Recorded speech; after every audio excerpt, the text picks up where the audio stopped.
I am an honest man. All my friends know it. At home, I'm timid and submissive, a total henpecked husband and wife-obsessed simp. I listen to my wife in everything. So when my wife cheated on me and said to me indifferently, "Are you done yet? If you've got the guts, go find yourself another woman," I obediently went and found 3 mistresses. Later, those 3 mistresses all pressured me to give them an official status. So, as a devoted wife-obsessed simp, I obediently brought up divorce with Willow. But what I never expected was that Willow said she had fallen in love with me. She absolutely refused to divorce. She cried while washing my underwear and said, "You can bring them home. The 5 of us can live together. But divorce? Absolutely not." So I listened to my wife and didn't divorce her. And I brought all 3 of them home. I'm just an honest man who listens to his wife. What did I do wrong?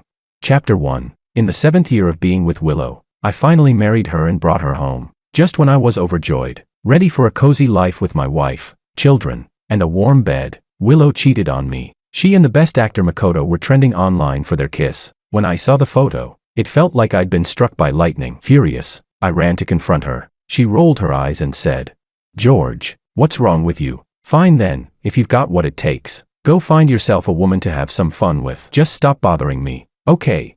I stared at Willow, stunned. What she said was unbelievably shameless. How could I just go out and casually fool around with some random woman?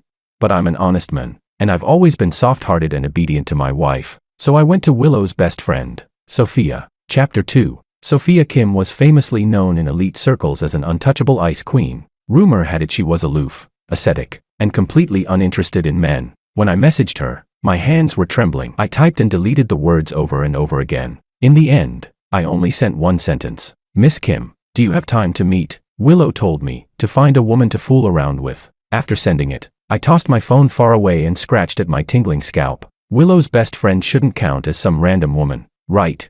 I just didn't know whether she would agree. Unexpectedly, my phone buzzed almost immediately. Just one word. Okay. We set the location at an extremely secluded tea house. When I arrived, Sophia was already there. She sat by the window, the afternoon sunlight filtering through carved wooden latticework and falling across her cool, elegant face, making her seem even more distant and restrained. Her slender fingers held a cup of tea. Wisps of steam curled upward, blurring her striking brows and eyes. The air was filled with calm sandalwood incense mixed with the fragrance of tea. I was so nervous I nearly moved in sync with both arms and legs like a robot. I sat down across from her, my throat dry. Not a single word of the speech I had prepared would come out. She lifted her eyes to look at me. Her gaze was as still as water, without a ripple. The jade beads around her wrist gleamed softly. "Did Willow send you?"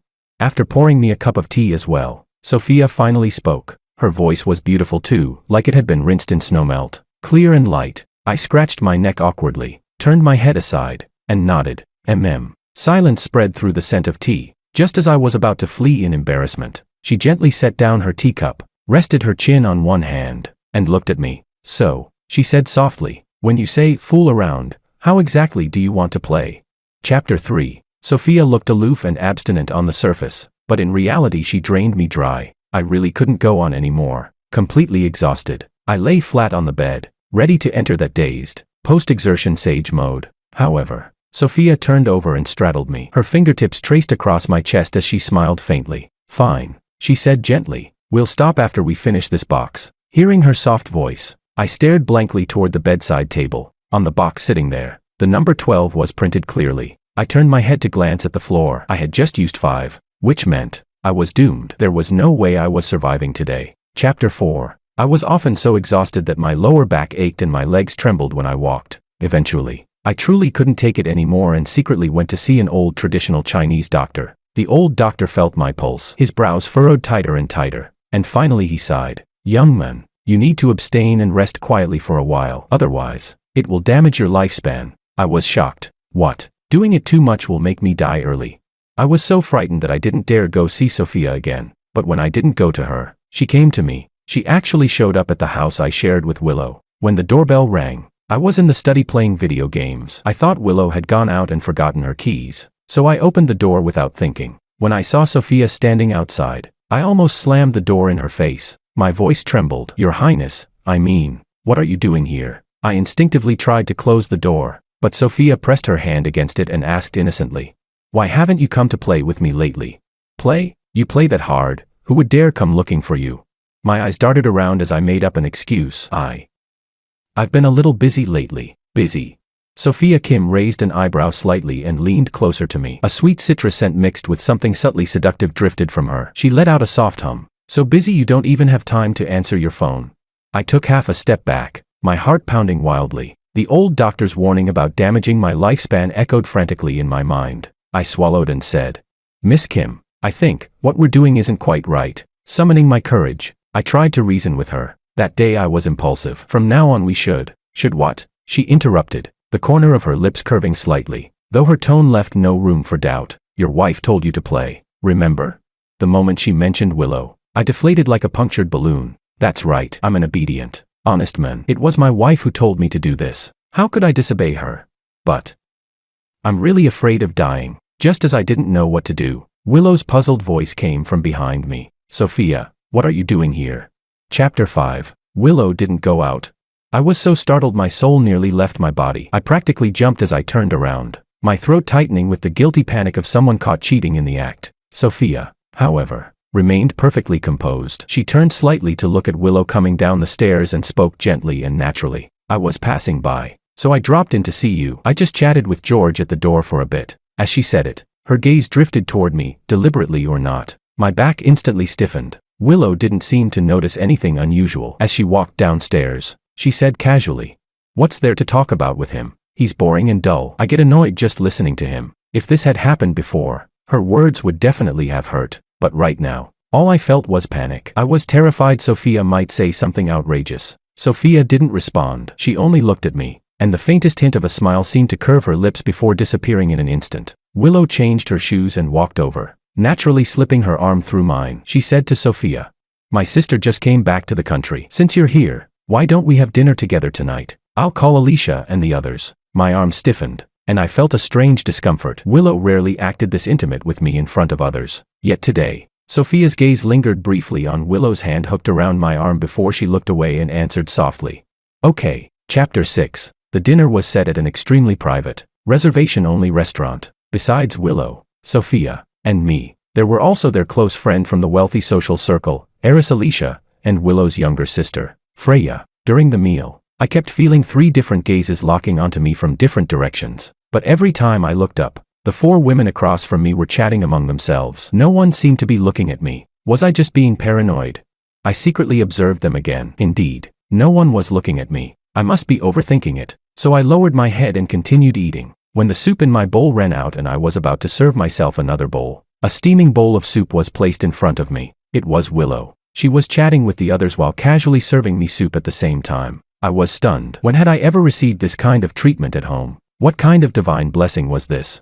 I immediately said gratefully, Thank you, honey. My voice wasn't loud. Only Willow, who sat next to me, should have been able to hear it. But the other 3 women at the table also stopped talking and turned to look at me in unison. The way they looked at me, it was as if I had called them honey. And their expressions were strange. There was something in their eyes, like wolves spotting prey. I shrank slightly and lowered my head to keep eating. Willow seemed pleased that I called her that. She became even more attentive, serving me food, pouring me water. Noticing the other 3 glancing at me from time to time, Willow teased them.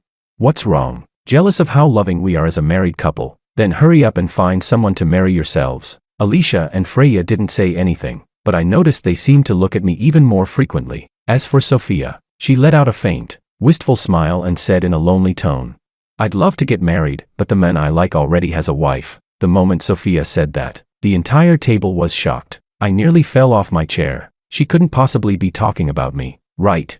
Willow recovered first. Her beautiful brows furrowed slightly, and she said with mild disdain, You're a grown man and can't even sit properly. After saying that, she looked at Sophia and teased, You really are hopelessly romantic, falling for a married man. But it doesn't matter if his wife disagrees, as long as he agrees. Isn't that enough?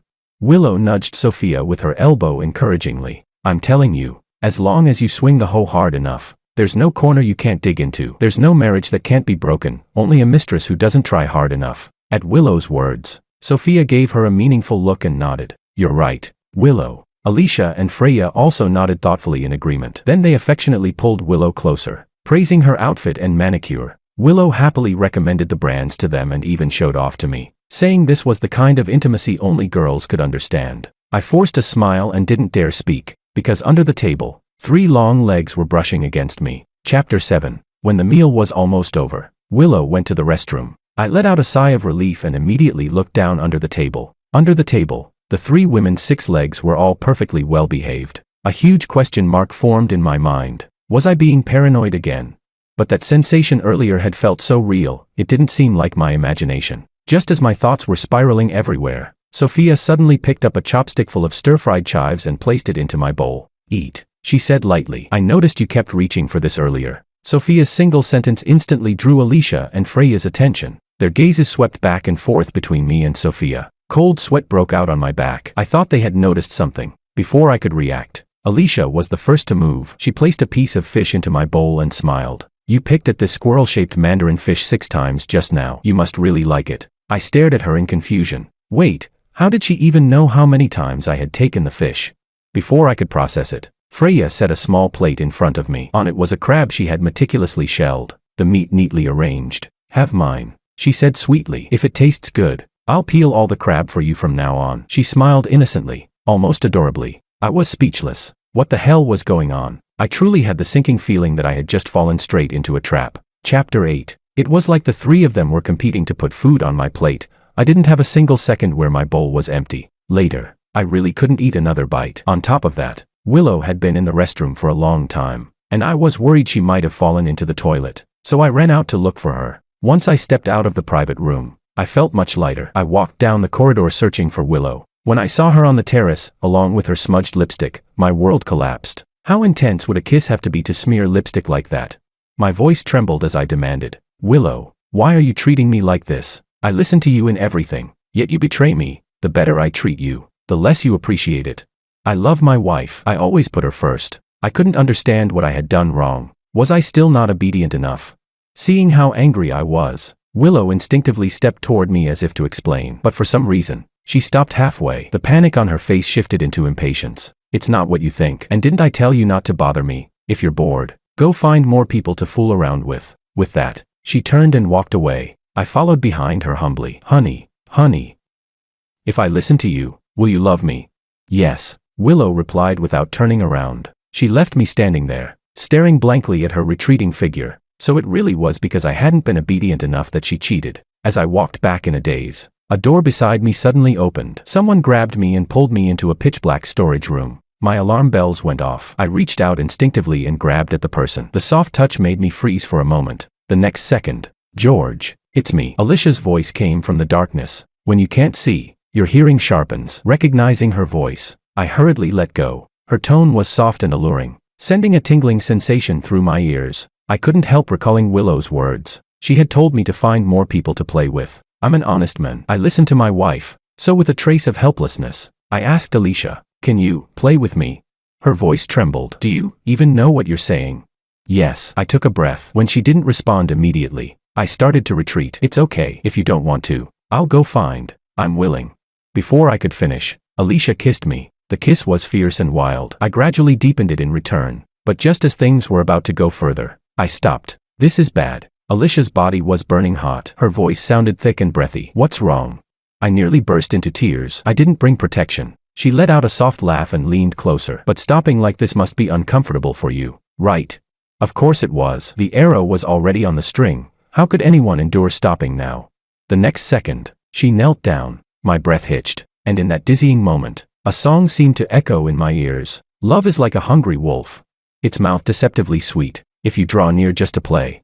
Its fangs will soon reveal." She dims the evening light. Shadows veil her shoulders. Sparks intertwine and flare.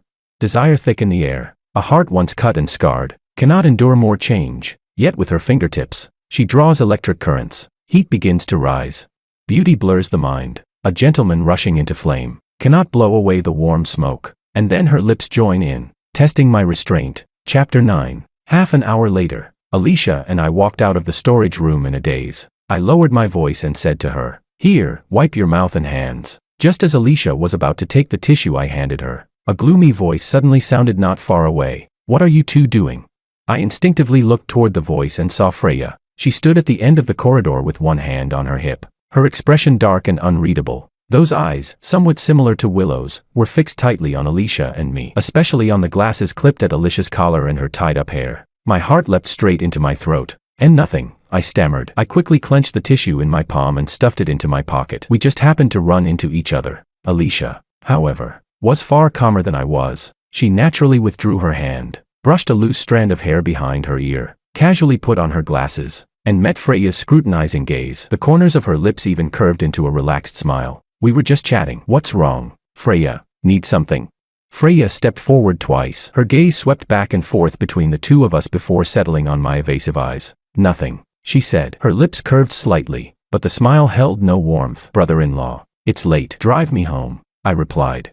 Sure, let's head back. Without thinking much, I was about to leave with Freya when Alicia grabbed my arm a step ahead of me. She let out a soft laugh and looked at Freya. Freya, your house is so close and you still need someone to drive you. It's less than a 5-minute walk. Unlike me, I live far away and didn't bring a car. Maybe it was just my imagination, but after those words, the air between Freya and Alicia seemed to grow tense, like drawn swords. Freya's thin lips parted slightly. Her gaze turned icy as she looked at Alicia. So what? You can take a taxi. Alicia smiled lightly. Did you forget? George and I live in the same neighborhood. It's on the way. She leaned close to Freya's ear and let out a faint scoff. Kid, want to compete with me? Grow up first. With that, Alicia ignored Freya's reaction entirely and pulled me away. I turned back to glance at Freya. She stood there without following. The look in her eyes as she watched me was so complicated I couldn't understand it. Resentment, unwillingness, even a trace of grievance. Chapter 10. On the way back, Alicia didn't say a word. She leaned against the window, quietly staring outside the entire time. The only time she spoke was midway, asking me to pull over so she could buy something. I was distracted and didn't pay much attention. After entering the parking garage and stopping the car, just as I was about to unfasten my seatbelt, Alicia grabbed my hand. A small box suddenly appeared in her palm. She looked at me and asked, "Want to continue what we didn't finish earlier?" This time, the song Hungry Wolf legend seemed to loop for 4 straight hours. When everything finally calmed down, Alicia adjusted her skirt, slung her handbag over her shoulder, and stepped out of the car first. Just then, we heard another car pulling in. It was Willow. She had clearly been drinking at a gathering. After the driver parked, he opened the door for her from the other side, and Willow stumbled out unsteadily. Alicia. Willow squinted, trying to focus. Why are you in George's car? Alicia answered naturally. Brother-in-law gave me a ride since it was on the way. When she saw me step out, she turned to me and added, "Thanks, brother-in-law." Willow nodded dizzily at that, not even noticing that 5 hours had passed since dinner. She snorted lightly. Why are you being polite with him? He's a grown man. This is what he should be doing. As I got out of the car and heard that, my gaze drifted awkwardly. I felt too guilty to look at anyone directly. I cleared my throat. It was nothing. Alicia couldn't help laughing. Her laugh was light and casual, as if the one who had lost control in the car earlier hadn't been her at all. All right, you head back first, Willow said. My husband and I are going home too. She leaned against me, and after I steadied her, she added to Alicia, "We'll hang out again another day." With that, Willow hooked her arm through mine and staggered into the villa. I didn't even get the chance to glance back at Alicia before the door closed behind us. Chapter 11. It took quite a bit of effort to carry Willow back to the bedroom and lay her on the bed. She must have been truly drunk. The moment she lay down, she almost fell asleep, mumbling vaguely, "Hubby, I really love you." Hearing Willow's words, I was so moved that my eyes filled with tears. Just as I thought, if I listen to my wife, she loves me more. Silently, I made up my mind. From now on, I will listen to my wife even more. That way, she'll love me even more. Chapter 12. When I woke up the next morning, the space beside me was empty. Willow was already gone. I instinctively grabbed my phone to check the time, 7 a.m. That's when I noticed Sophia had sent me a lot of messages the night before. Sophia said, "Where did you go? Did you leave with Alicia? Was I not satisfying you? If something wasn't good enough, you can tell me. Just don't stop playing with me, okay?"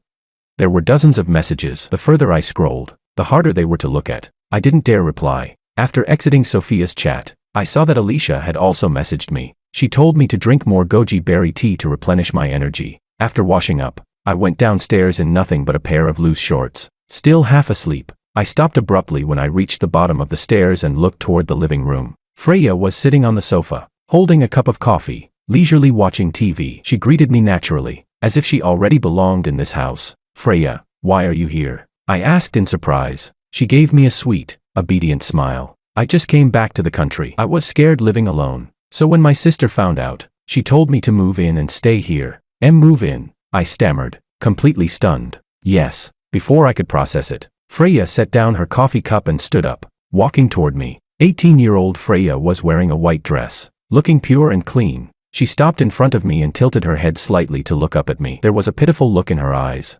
"Brother-in-law, don't you welcome me?" I didn't know what to say. Maybe it was my imagination, but the way she looked at me felt a little off. So the idea of her moving in felt strange to me. Just as I was at a loss, Freya spoke again, her expression filled with loneliness. "If brother-in-law doesn't welcome me, I'll just go back to the old house and live alone. Ever since my parents divorced and I was sent overseas, I've been used to being alone anyway." As she finished speaking, her peach blossom eyes turned red, her voice choked slightly. "Brother-in-law, I'm sorry for causing trouble. It's my fault.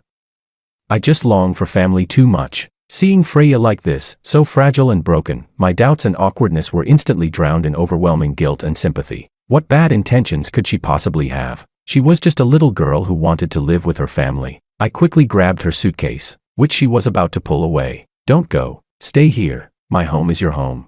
"Thank you, brother-in-law." Freya immediately broke into a bright smile. Her eyes sparkled, and the trace of grievance vanished in an instant. "Brother-in-law, you're so kind." Just as we were talking, Willow hurried back inside. "What's wrong?" I asked. Willow looked anxious. As she rushed toward the bedroom, she said, "Aunt Zhang, who practically raised me, got into a car accident overseas and is hospitalized. I need to leave immediately." 2 minutes later, Willow came downstairs with her passport and documents. "Sis," Freya called out. Only then did Willow notice her, but she didn't have time to react much. She greeted her briefly and hurried out. Before leaving, she turned to me and said, "Hubby, take good care of Freya. I'll probably be back in about a month. When I return, I have something to tell you." She spoke while walking quickly out the door. Chapter 13. Just like that, only Freya and I were left at home. I kept Willow's words in mind and took good care of Freya. The first few days were fairly normal. I helped her buy furniture and daily necessities, asked whether she was adjusting well, whether the food suited her taste. Freya would always reply with a sweet, obedient smile.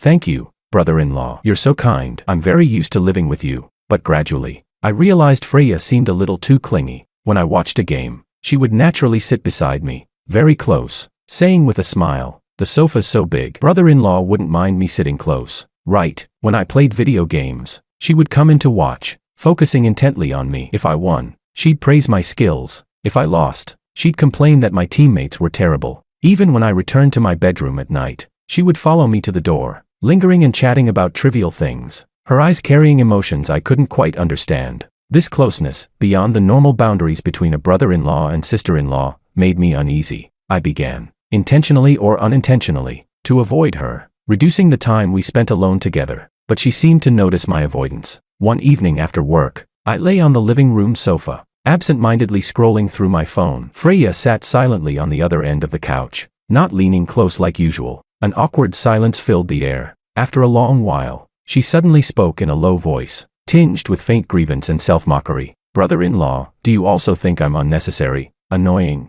I froze and quickly denied it. "Of course not, Freya. Don't think like that. I know," she said softly, lowering her head. "After my parents divorced, I was sent overseas, like a ball being kicked around. My sister was busy with her studies and didn't have time for me. Now that I'm back and insisting on living here, I really am causing trouble for you and my sister." She looked up at me, her eyes slightly red, like an abandoned kitten. "I just really wanted a home. All those years abroad, alone in that empty house, I was so scared. Now that I'm finally back, and I see how kind you are to me, I couldn't help wanting to get a little closer. I'm sorry. I crossed boundaries and made you uncomfortable." Her words stirred deep pity in me. So that was what hid behind her clingy behavior, such deep insecurity and longing for family. I felt ashamed of my earlier suspicions. What fault did she have? She was just a child deprived of affection, longing for warmth. Willow had told me to take good care of her. How could I distance myself because of my own doubts? I immediately moved a little closer and softened my voice. "Freya, don't say that. My home is your home. I'm your brother-in-law. It's only right that I take care of you. You're not a burden at all. Do whatever you want. Don't feel restrained." Freya's eyes brightened for a moment, then dimmed again. She hesitated, looking at me, her voice even softer. "Brother-in-law, actually, that day at the restaurant, I heard my sister tell you to find other people to play with." Hearing that, I went numb. Before I could explain, her eyes reddened further, tears nearly falling. She asked pitifully, "Why do you play with them but not with me? Is it because I'm the unwanted child no one wanted since I was little? Do you dislike me?" "So, not at all. Absolutely not. I cut her off urgently. The inferiority and grievance in her words made my heart race in panic. I blurted out without thinking. You're wonderful, very, very wonderful. We can play right now. The moment the words left my mouth, I froze. Realizing what I had just said, my entire body went stiff, and then, everything spiraled out of control. Chapter 14. For the next half-month, Freya kept me so busy that I didn't have a single moment of free time, until I stayed up several nights rushing a project and ended up with acute gastric ulcers. During the few days I rested at home, Freya took care of my meals and daily needs entirely. When the doorbell rang, I was lying on the sofa clutching my stomach. Hearing it, Freya handed me warm water and my medicine before getting up to answer the door. The moment she saw Sophia and Alicia outside, she immediately tried to shut the door, but she couldn't outmatch the strength of two people. A few minutes later, I stared at the three women bustling around me and felt my head swelling with stress. Sophia, apparently having heard from someone that massage could relieve gastric ulcers, had actually brought a whole line of beautiful massage therapists for me to choose from. If this batch isn't good enough, we'll switch to another, she said calmly. Go ahead and pick. Alicia let out a cold snort and opened all the boxes she had brought. Inside were all kinds of premium supplements, several of which I had never even seen before. Are you stupid? She scoffed. What's massage going to do for a gastric ulcer? He needs nourishment. As she spoke, she opened a bottle of supplements and was about to feed me directly. Sophia didn't even lift her eyelids. She picked up an egg and declared she was going to roll it over my stomach. Unlike Miss Alicia over there, she said lazily, who shows up feeding goji berries and ginseng soup at a time like this? Why don't you stop him from eating Viagra like it's candy?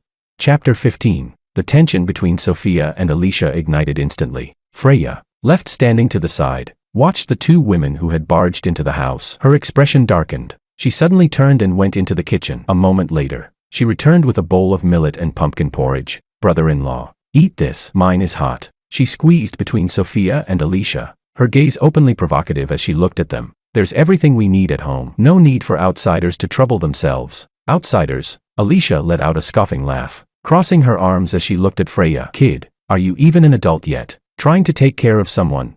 Sophia spoke lightly, her fingers rolling the jade beads around her wrist. Freya, come to think of it, your sister and I are best friends, so you should call me sister too. George is your brother-in-law, so how am I an outsider? I was speechless. What kind of twisted logic was that? Freya refused to back down. My sister isn't home. Taking care of brother-in-law is my responsibility. You two showing up uninvited like this, isn't that inappropriate? The three of them formed a triangle in the living room, their gazes clashing like lightning. I stood trapped in the middle, my stomach aching and my scalp tingling from the situation. Could it be they all knew about my relationship with each of them?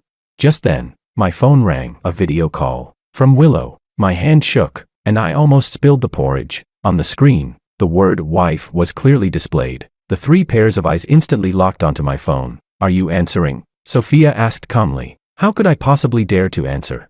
Flustered, I tried to decline the call, but in my panic, I accidentally swiped to accept. Willow's face appeared on the screen. The background looked like a hospital. Hubby, what are you doing? She paused mid-sentence, frowning. Why do you look like that? Why is your face so pale? Are you not feeling well? My heart pounded wildly. I forced out a smile. And no, just a bit of stomach pain. Stomach pain, that old problem again. Did you eat something bad? At that moment, Sophia suddenly coughed. Willow stopped speaking. After 3 seconds of silence, she asked, why do I hear a woman's voice? Who's next to you? My entire body stiffened. I instinctively looked at Sophia. She looked perfectly calm, not a trace of guilt on her face. If anything, she seemed expectant. I was speechless. She did that on purpose. Seeing Sophia act like that, Alicia instantly caught on and was about to make a sound as well, only for Sophia to clamp a hand over her mouth. But the commotion only made things more suspicious. Willow's gaze sharpened. She stared at my slightly panicked expression. Hubby, where are you? Alicia struggled to speak, but Sophia firmly covered her mouth first. Just as my brain felt like it was overheating trying to think of an excuse, Freya suddenly leaned into the camera, blocking everything behind her. She wore a sweet, obedient smile. Sis, I've had a bit of a cold lately. I just coughed twice. Hearing that, Willow's expression softened slightly, though her brows were still knitted. Oh, I see. Then take care of yourself. Don't pass it to your brother-in-law. I'll be back in a few days. It seemed like she wanted to say more, but suddenly, a man's laughter sounded from the other side of the screen. Willow. I recognized that voice instantly. Makoto. They were together right now. The realization struck me like lightning. Why? When I've listened to my wife in everything, does she still treat me like this? On the screen, After hearing that voice, Willow's eyes subconsciously shifted away from me. She seemed to see something. Her expression turned cold in an instant. She didn't even look back at me again. I have something to handle here, hubby. Get some rest. I'll explain when I get back. And then she hung up. Chapter 16. Staring at the ended video call, I was devastated. Sophia was the first to react. George, divorce her and marry me. I'll be a good wife. The next second, she pulled out her household registration booklet from her bag and handed it to me. Seeing how fast Sophia moved, Alicia cursed under her breath. Shameless. Good thing I came prepared. She, too, took out her household registration booklet and handed it over. Sophia looked at me. George, give me an official title. Alicia echoed at the same time. George, give me an official title. After speaking in perfect unison, the two women realized it and shot each other resentful glares. Just as I stood there, torn and not knowing whose words I should listen to, Freya forcefully squeezed between them. The next second, she also pulled out her household registration booklet. Brother, she said softly, I'm not like them. I don't care about titles, and I don't want to make things hard for you. As long as I can stay by your side and you look at me from time to time, I'll be satisfied. Freya looked up at me, her peach blossom eyes filled with obedience and tenderness. The moment Alicia heard that, she panicked and shoved Freya aside. How can you fight like that? That's playing dirty. Then she looked at me with teary eyes. I can't act like some pretentious coquette, but I don't care. You took my body, so you have to take responsibility. That was my first time. Okay, woo-woo. Meanwhile, Sophia, who had just been pushed aside, calmly cut off a strand of her long hair and placed it in my palm. Her eyelashes trembled slightly. You know, I've only ever been with you. Looking at the three women in front of me, my heart softened. In a moment of weakness, I agreed to give all of them an official title. However, when I went to customize 3 pairs of wedding rings, the clerk looked at me in complete confusion. Sir, are you certain you want the one and only design? So when Willow finally returned, I confronted her, with 4 rings on one hand. Chapter 17. I said, let's get a divorce. Willow said, honey, let's have a baby. Willow and I spoke at the same time. After the words fell, both of us froze. Willow's voice trembled. What did you just say? Her face was filled with shock. She even thought she must have misheard. I hesitated for a moment, then raised my left hand, wearing 4 wedding rings. I took off the one on my ring finger and placed it in front of Willow. I said, let's get a divorce. Impossible. Willow didn't even think about it before refusing flatly. Hearing that, I grew a little anxious and tried to persuade her. We should just divorce, then you can be with Makoto. The moment she heard Makoto's name, Willow panicked. She shrieked, there is absolutely nothing between me and him. I already wanted to explain everything to you a month ago, but things were too urgent back then. I was worried I wouldn't be able to make it clear over the phone, so I didn't explain. Willow hurriedly tried to clarify. I frowned deeply. After a few seconds of silence, I brought up the incident where they were caught kissing and it trended online. She said, what are you talking about? He hired someone to secretly take photos and used camera angles to fake it. After that, I had my dad blacklist him. Didn't you notice that the next day the trending topic disappeared, and he never showed up on screen again? That did seem to be the case, I said, but that's not right. Back then you even told me that if I had the guts, I could go find other women to fool around with. She snapped. That was said out of anger. Willow completely lost her composure and stomped her foot. I was trying to explain things to you at the time, but you immediately questioned me and didn't trust me. I got angry, so I said that. I gradually began to feel a little guilty, but I still argued stubbornly. Then what about the second time? Your lipstick was all smudged, and you told me not to bother you and to go out and find more people to have fun with. Hearing that, Willow looked even more devastated. She said, that day Makoto was making one last desperate attempt. He brought paparazzi to hide in the corner and secretly film us. He suddenly lunged at me and forcefully kissed me. When I tried to dodge him, I covered my mouth, and the lipstick rubbed onto my clothes and got smeared. And I told you back then that it wasn't what you thought. When I said, don't bother me, I meant don't talk to me about Makoto. I felt he was bad luck. As for telling you to go find more people to have fun with, I meant you should go play games with your friends, queue up together online. Don't you always call them to hang out when you're stressed? I recalled the expression on Willow's face at the time. It did seem like what she was saying now. So, had I misunderstood her? Then those 3 women. Subconsciously, I glanced at my left hand. Willow followed my gaze and looked at it too. She asked in confusion, those 3 big gold rings, how did you? As if she had suddenly realized something. She was just about to speak when I jolted in fright and immediately cut her off. But during the video call, I heard Makoto's voice. You didn't even look at me, you just hung up. Sure enough, Willow's attention was diverted. She immediately explained. My dad had already blacklisted Makoto, but he still managed to find me. That proves someone leaked my itinerary. The only people who knew about my trip abroad were you, my sister, and a few of my close girlfriends. If Makoto showed up there, it means there's a backstabbing so-called best friend among them. That's why my face looked so bad at the time. I swear, from beginning to end, I have had absolutely nothing to do with Makoto. All I was thinking about then was finding out which so-called friend betrayed me. Willow looked at me and said, word by word, I have only ever been intimate with you. After hearing her explanation, I tremblingly raised my left hand and showed the 3 gold rings on it. Stammering, I said, but I took your words seriously. I went out and messed around with 3 women. Now they want me to give them an official status. Hearing that, Willow stared fixedly at the 3 rings on my left hand. The color drained from her face at a visible speed. Her breathing stopped for several seconds, and she staggered back a step. She said, 3. Her breathing grew labored. You went and fooled around with 3 women. Chapter 18. I nodded guiltily and added in a small voice, but honey, don't worry. I didn't just pick random women. The ones I found are all people you know. All people I know. Willow's voice shot up sharply, almost cracking. I nodded honestly.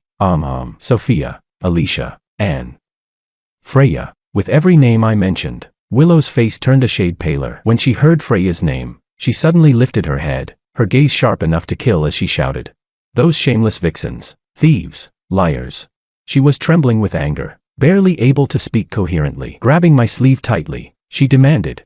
So this past month, her eyes churned with intense pain and jealousy. She continued, you've been playing around with them. My eyes darted away, my heart pounding wildly, but I still forced myself to say, you were the one who told me to. I'm an honest man. I always listen to my wife. Before I could finish, Willow rose onto her tiptoes and kissed me. The kiss was fierce and almost frantic, filled with painful desperation. I froze for a moment, then pulled her into my arms, my heart aching for her. Our lips tangled, and gradually, under the familiar scent and touch, the emotions we had suppressed began to pour out. What followed was a chaotic and intense entanglement. When it was finally over, Willow silently got up and went to the bathroom. I lay on the bed for a while, then felt that I still needed to talk things through with her. I got up, put on my jacket, and went to find her. When I pushed the door open, I saw Willow cold-faced, scrubbing the underwear I had just thrown onto the floor. Although her expression was icy, she washed it carefully, scrubbing it thoroughly clean. I didn't speak. She didn't either. For a while, the only sound in the bathroom was the rush of running water. Do you like them? Willow suddenly asked. I fell silent for a moment and thought back. Then, awkwardly, I nodded. I said, they each have their own strengths. Sophia is exceptionally gifted. Alicia has great service awareness. Freya is young and full of energy. Hearing that, Willow fell silent again. Listening to the sound of the water and watching her quietly wash my underwear, I felt a mix of complicated emotions. After hesitating for a while, I took the initiative to speak. So, when are we going to get divorced? At my words, Willow suddenly turned around. Her eyes were red, like an abandoned pet, aggrieved yet furious. Divorce? George, let me tell you, this lifetime, that's impossible. I stared at her in shock, thinking I had misheard. Even after all this, Willow still wouldn't divorce me. She threw down the underwear, stood up, and looked straight at me. Her tone was almost obsessive, as if she had made some kind of firm decision. You can bring them home. The 5 of us can live together. But divorce? Absolutely not. Why you? What did you say? I was completely stunned, even thinking I had heard wrong. She said. I said, call them here. Willow turned back around and continued scrubbing the underwear, grinding her teeth as she did. Don't they want an official status? Call them now. I'll give them their official status. The last words were squeezed out through clenched teeth. Chapter 19. Under Willow's watchful gaze, I sent messages to Sophia, Alicia, and Freya one by one. In less than half an hour, the 3 women appeared in the living room at top speed. The atmosphere was so heavy it felt like it could drip with tension. Sophia still wore her usual cool and aloof expression, but the fingertips clutching her cup had turned slightly pale. Alicia leaned against the wall, her eyes wary as she watched Willow, whose face was flushed red. Freya kept her head lowered in silence. Willow sat on the main sofa seat and let out a cold laugh. Her gaze swept across their faces like a blade. She said, well done. Truly impressive. Her voice was icy enough to shed frost. She gave a cold snort, snatching my husband right in front of me. And you even formed a group for it. You were the ones who leaked my itinerary to Makoto too, weren't you? The whole point was to ruin the relationship between me and my husband. The air went silent for a moment. No one refuted her. Sophia was the first to speak. Her tone was calm but carried unquestionable seriousness. At this point, what's the point of saying all that? Anyway, I'm serious about your husband. Alicia rolled her eyes. Don't forget, you were the one who pushed him away. So don't blame me for overtaking you later. Freya timidly lifted her head. then quickly lowered it again. She said softly, "Sister, I'm sorry, but I really like my brother-in-law." "Shut up, all of you." Willow smashed the cup onto the floor. The sharp crash silenced everyone instantly. She took a deep breath, suppressing her fury with visible effort, assuming the commanding posture of the lawful wife. "Listen." Her gaze swept across the three of them as she bit her lip. "There is no way I'm divorcing George, so give up any fantasy of replacing me. Either you obediently stay as number 2, number 3, and number 4, or get out right now." 5 seconds of silence passed. Freya was the first to speak. "Sister, I'll be number 2. Alicia, afraid of losing her spot, quickly added, "Then I'll be number 3. I'm number 3. Sophia fixed her eyes on Freya, clearly dissatisfied. "By order, I should be number 3. You're number 4. Freya simply tilted her head. "Spots are limited. First come, first served." Sophia was speechless. Chapter 20. Willow kept her word and actually arranged a schedule for the three of them. Mondays, Wednesdays, and Fridays belonged to Freya, Alicia, and Sophia. Tuesdays, Thursdays, and Saturdays belonged to her. Willow said this was her greatest concession. As for Sunday, Sunday was group activity day. Chapter 21. The house became unusually lively. At the breakfast table, the bowl in front of me was always full. On my left was a peeled egg from Sophia. On my right was ham sliced by Alicia. In the middle was milk poured by Freya. And Willow, with a dark expression, spread jam on my toast, grinding her teeth as she warned the other three. "Watch his sugar intake. Control the sugar. Do you understand?" They seemed to have reached some strange balance, although behind the scenes they were still openly and secretly competing. For example, Sophia would quietly move my favorite dishes closer to me. Alicia could always notice immediately if I was missing something and bring it back right away. Freya, relying on her younger sister status, would confidently massage my shoulders and pound my legs. And Willow, as the lawful wife, possessed the exclusive right to wash my underwear by hand every day. She claimed it was a symbol of sovereignty. The neighbors often saw an astonishing amount of women's clothing hanging on our balcony to dry, and strange arguments could frequently be heard, like debates over who I would accompany to a movie today, or who I would go shopping with tomorrow. The property management once even suspected that our household was holding some kind of illegal gathering. As for me, of course, I listened to them. After all, I'm just an honest man who listens to his wife.